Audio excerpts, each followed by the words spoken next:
এই সরকার অন্তর্বর্তীকালীন সরকার এটা হাতে খুব বেশি সময় নেই। আমরা অলরেডি 7 মাস পার করে এসেছি। আমরা বলছি ডিসেম্বরে নির্বাচন হবে। কাজে এর মধ্যে যা আমরা করতে চাই, যা আমাদের সামর্থ্য আছে এগুলো করে ফেলা।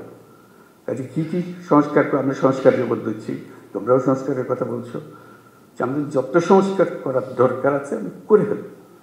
কারোর জন্য অপেক্ষা করে আমাদের কোনো ফায়দা হবে না, কাজটা করতে হবে এবং সেটা আমাদের প্রতিষ্ঠিত করতে হবে যে আমরা সেই অংশটা করব। এটা আশ্বাস দিলাম তোমাদেরকে। তোমরা আমাদেরকে বলো যে আমরা আমাদের পার্টটা আমরা করব। আমরা এই নতুন বাংলাদেশের নতুন সৈনিক পুলিশ বাহিনী হব। এটা হলেই আমরা ওই ক্ষেত্রটা প্রস্তুত করলাম। এই ক্ষেত্র প্রস্তুত করলেই আমরা থাকি আর না থাকি এটা রেশ থেকে যাবে, এটা চলবে। অন্যরা মনে করবে যে না এটা সুন্দর চলছে, এটা চলতে থাকবে, সেই জিনিসটা করে। যেহেতু নির্বাচন আসছে, নানা রকমের সমস্যা হবে, নানা রকম চাপ আসবে, তবে ডেসপারেট হয়ে যাবে, আমার ক্যান্ডিডেট জেতাতে হবে, ওর ক্যান্ডিডেটকে জেতাতে হবে।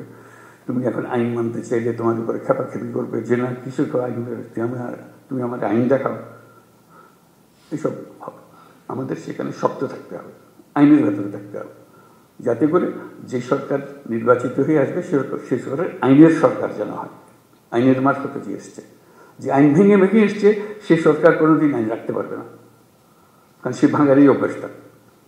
কাজে এই যে সুযোগের কথাটা বললাম, এই জন্য বললাম এই সুযোগটা হলো এমন যে আমরা যাতে ভবিষ্যতের সরকারটাও যেন আইন মানার সরকার হয়, এটার জন্য আমরা নিশ্চিত করতে পারি। সেটারও দায়িত্ব তোমাদের হাতে, যেহেতু নির্বাচনটা তোমাদের হাত দিয়ে হবে। কারো কথা মানার দরকার নাই, না অন্তর্বর্তীকালীন সরকার, না অন্য সরকার যারা নির্বাচন করছে তাদের বিষয়ে কারো কথা বলতে। আইন যা বলে তুমি আইনের ভেতরে থাকো, তাহলে পরবর্তী সরকার আইন মানার সরকার হবে। আর যদি বলছে হ্যাঁ ওরা কি আছে, ওরা তো আসতেছে, ওদের কত মানুষ ছাড়া আমরা কি করব, তাহলে আমরা অন্যদিকে চলে গেলাম। যেই হোক সে ছাত্রদের দল হোক, সে পুরানা দল হোক, নতুন দল হোক, কিছু হয় না, বলে আমরা আইনের ভেতরে আছি। আইন আমাদের যা নির্দেশ দেবে সে নির্দেশ, আপনারা আইন পাল্টান, আমরা সে নতুন আইন সেভাবে করবো।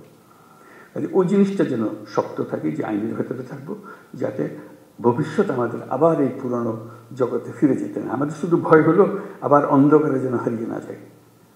এক মহা অন্ধকার থেকে আমরা পার হয়ে এসেছি, আমাদের কপাল ভালো, ছাত্ররা আমাদেরকে সেটার থেকে মুক্তি দিয়েছে।